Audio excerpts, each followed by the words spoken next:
Kita semua pernah nangis kan? Tapi pernah kepikiran nggak sih kalau ternyata ada satu jenis air mata yang langka banget dan nilainya itu luar biasa? Nah kali ini kita bakal kupas tuntas soal emosi yang satu ini yang katanya bisa jadi ujian buat hati kita. Oke, mari kita mulai dari yang paling dasar. Menangis. Ini kan pengalaman yang manusiawi banget ya, semua orang pasti pernah. Tapi coba deh kita jujur, seberapa sering sih kita bener-bener mikirin, kenapa ya aku nangis? Apa aja sih pemicunya? Ternyata alasannya tuh macam-macam banget kan. Bisa jadi kita nangis karena saking bahagianya, mungkin pas dapat kabar baik. Bisa juga karena cinta dan kangen sama seseorang. Atau ya karena takut, merasa lemah. Bahkan ada loh yang nangis buat nipu, yang sering kita sebut air mata buaya itu.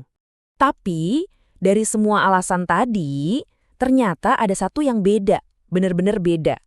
Ada satu jenis air mata yang katanya tuh levelnya di atas yang lain. Paling unik, paling kuat. Nah, ini dia nih yang kita sebut air mata paling langka. Ini bukan tangisan karena putus cinta atau nonton film sedih ya. Ini tangisan yang sumbernya jauh lebih dalam. Rasa takut sekaligus kagum sama sang pencipta. Istilahnya itu khosyatillah. Jadi ini nangis yang murni banget karena rasa kagum dan takut sama Tuhan. Bukan soal urusan dunia. Katanya sih ini tuh tanda kalau hati seseorang itu lembut, tunduk, dan ini adalah kualitas yang dimiliki oleh para nabi dan orang-orang saleh.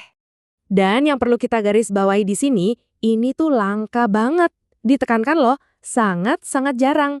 Nah, justru karena jarang banget inilah nilainya jadi spesial banget. Nggak semua orang bisa ngalamin ini.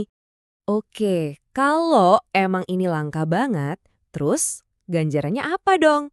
Nah, ini yang bikin merinding. Ternyata nilainya itu, wah nggak kebayang deh. Ada sebuah hadis yang menyebutkan sesuatu yang dahsyat. Diceritakan nanti pada hari kiamat, saat semua mata yang lain menangis karena takut dan menyesal, cuma ada dua jenis mata yang nggak akan nangis. Cuma dua. Siapa aja mereka?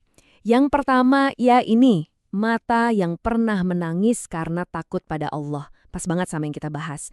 Terus yang kedua, mata yang rela nggak tidur untuk berjaga di jalannya. Jadi yang satu pengabdian batin, yang satu lagi pengorbanan fisik. Keduanya sama-sama dinilai tinggi. Perlindungannya itu digambarkan pakai perumpamaan yang kuat banget. Dikatakan kalau orang yang nangis karena takut sama Tuhan, itu gak akan masuk neraka sampai seekor unta bisa masuk ke lubang jarum. Kapan unta bisa masuk lubang jarum? Ya nggak akan bisa kan? Artinya ini jaminan, ini menggambarkan sesuatu yang mustahil terjadi. Dan ini puncaknya.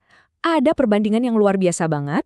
Nabi Muhammad SAW disebutkan menyetarakan nilai setetes air mata, ini dengerin ya, bahkan yang ukurannya cuma sekecil kepala lalat, itu nilainya setara dengan darah seorang syuhada. Darah seorang martir. Coba bayangin deh, air mata yang keluar dari rasa takut ilahi nilainya sama dengan pengorbanan nyawa di medan perang. Dahsyat banget kan? Oke, ini semua kedengarannya mulia, agung.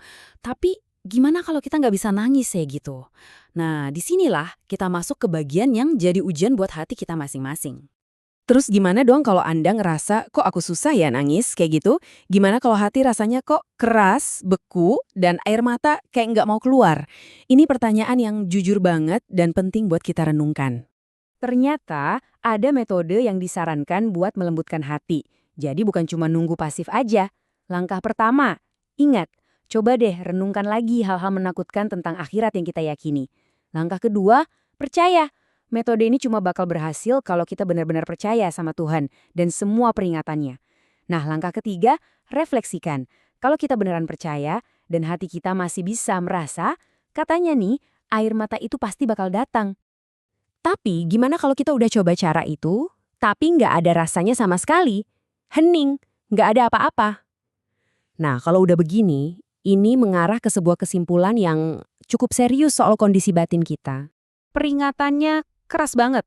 Dikatakan, kalau setelah merenung seperti itu, tapi kita nggak punya iman, nggak punya hati, dan nggak punya akal, maka kita disuruh menganggap diri kita ini seperti hewan ternak. Ini perumpamaan yang nunjukin betapa dalamnya keterputusan spiritual seseorang. Logikanya begini, pesan ilahi itu kan ditujukan buat orang-orang tertentu. Siapa mereka?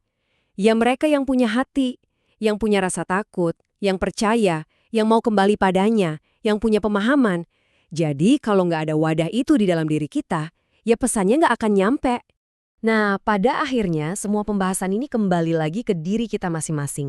Ini bukan cuma soal bisa nangis atau enggak, tapi lebih dalam dari itu, ini soal apa yang ada di baliknya. Jadi pertanyaannya buat kita renungkan, hati kita ngomong apa? Seberapa terbukakah hati kita untuk bisa merasa